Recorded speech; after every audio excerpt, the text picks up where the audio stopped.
一次解锁咸汤圆、甜汤圆，竟然还有气炸汤圆，赶快收藏起来。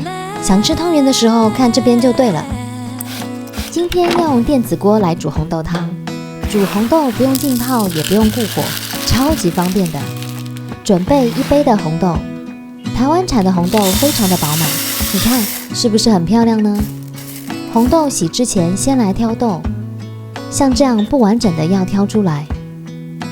食用台湾自己产的红豆更新鲜，还可以减少碳排放呢。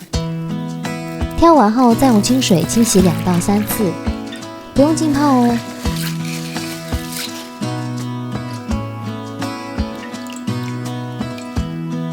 洗好的红豆倒入电子锅，加水加到2杯米的高度，然后选择煮粥的模式，就是100分钟，是不是很方便呢？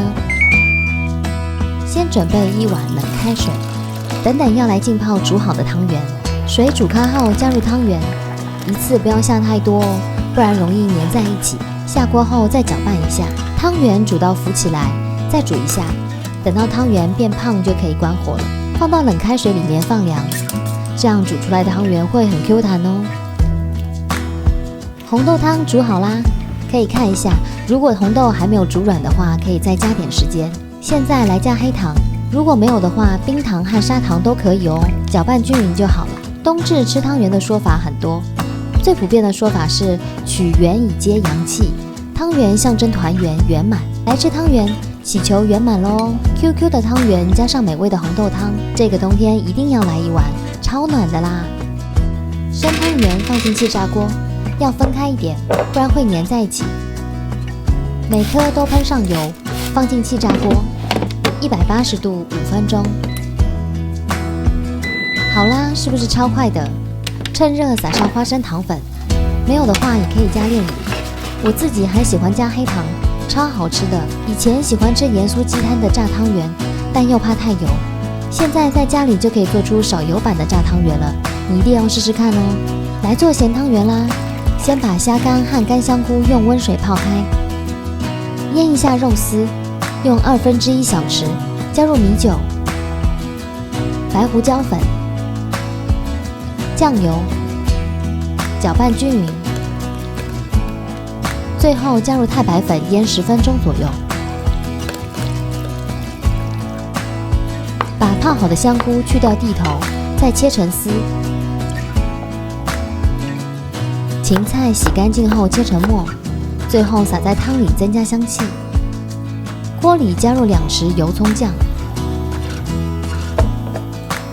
加入香菇炒香，再加入肉丝炒到变色，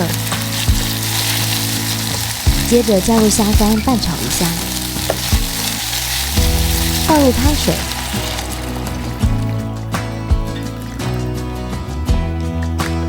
泡香菇和泡虾干的水也都加进来，再加入盐和白胡椒粉调味，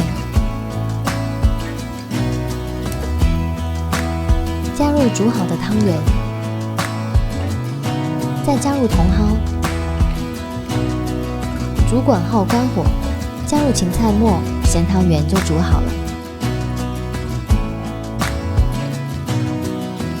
汤圆不是只能配甜的，来一碗咸味的客家汤圆，喜欢汤圆的你也一定会爱上哦。赶快来试看看吧。